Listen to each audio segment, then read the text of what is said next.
Well, it's Wednesday, October 25th at 4 o'clock. Let me get you up to speed at what's been happening. Last night, in an underground lair with catering flown in from, Paropos restaurant. My favorite Argentine restaurant in Kansas City. A committee of academics, experts, and Trevor Lawrence fans fought and toiled and burned the midnight oil to concoct the greatest segment in all of sports media. It's an honor. It's a privilege. It's time for Nick's Tears. That's well done as always, Kevin Wildes. I used to mispronounce that word as well. I wasn't no worries. You know, it's tough at foreign language. Great restaurant in Kansas City where I got engaged and where Travis and Taylor had a little night out last night, I've been told. All right, last week, we put some teams on notice. They were in, gosh darn it, a must-win scenario. Ooh. If they lost, they would be eliminated. It's that segment. Amazingly, 4 of the 5 won. Wow. But you know who did not? Our first elimination of the year. Eliminated from the tiers, the Arizona Cardinals. We are sad. We are sorry. But when you were on the relegation tier, if you lose that week, you're out. So who's on the relegation tier this week?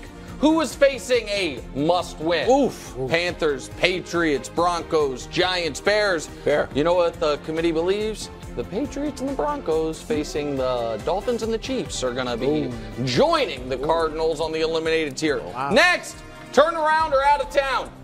All of these teams will have a new coach or a new quarterback, or in Vegas and Washington's cases, both, unless they turn it around. None of these teams are able to just run with the status quo. Maybe Green Bay will try to convince itself it can, but Jordan needs to show some promise over the rest of the year. Really? NFC South? I like still like every week. I mean, every week. It's just every week. It's the Saints. Derek Carr's just screaming at people. They play an uninspiring Thursday night game. The Bucks. Baker plays poorly. Desmond Ridder just keeps fumbling at the goal line. Like, what are we doing? Our only possible salvation is Baker Mayfield or Bijan Robinson making this division interesting. But Bijan got 1 carry this week because he was sick. Yeah, but then why did you give him the 1 carry at the end of the game? I don't understand it, unless it was just to make sure all his under props hit. You got to register 1 play for those. I don't know what happened there. Pangs of regret. All 4 of these teams have a moment or two from the season that right now that they're very alive, they look back on, they're like, God dog it.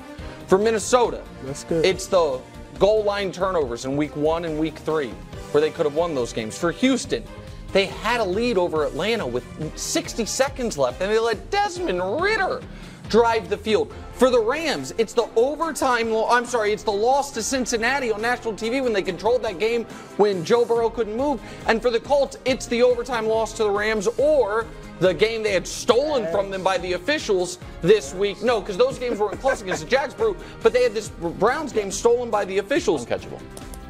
Bizarro Bud list.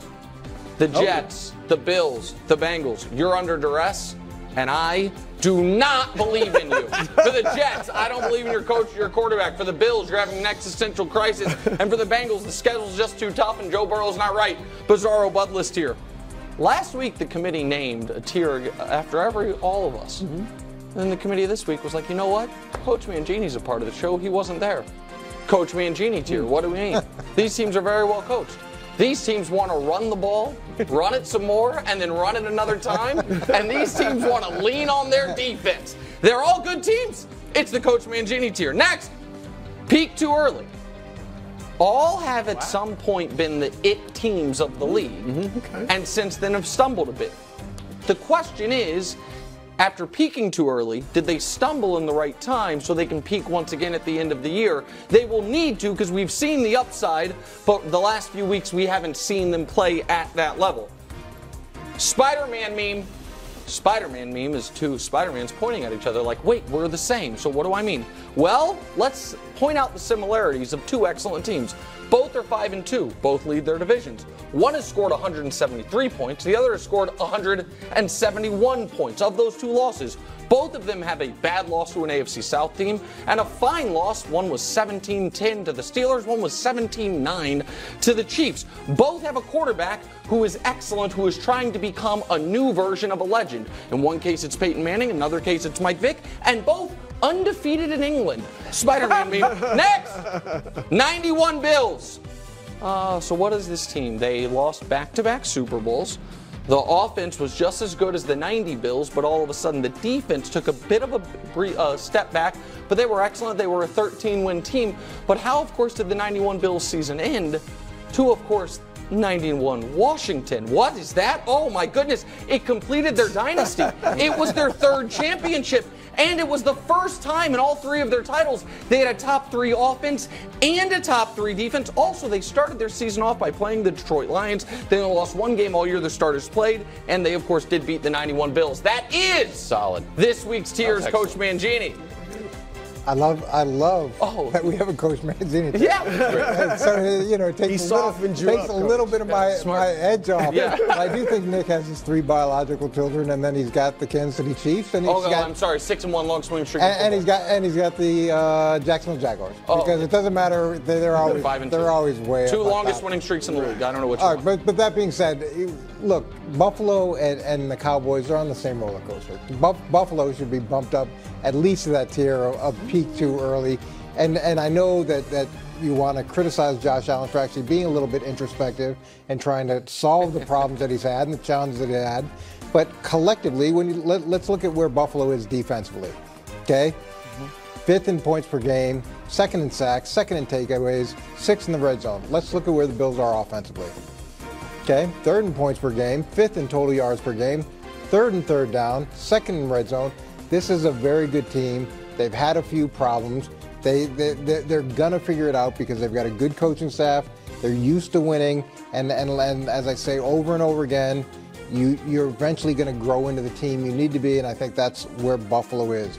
They're trying to figure some things out. They've hit a few roadblocks, but Dallas, to be up 2 tiers above them, I don't think that's fair. Okay, so I understand the comp with Dallas, and I get that to a degree.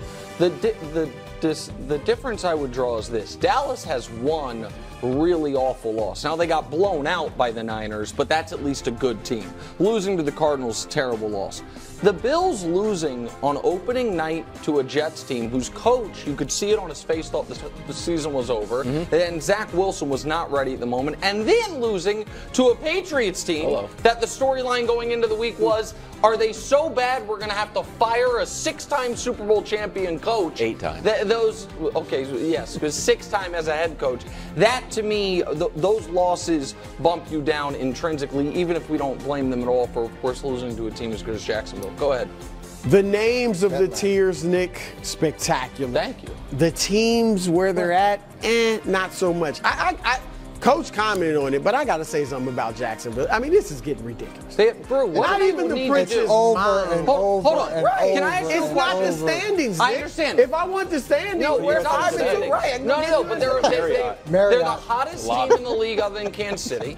They are not hot. They're hot because that's the standings. No. That's I'm looking at how they're playing. I don't even think the Prince's family think they're a top 4 team in the NFL. I mean, come on. Okay. And they're barely above 500 in North America. That is not a thing.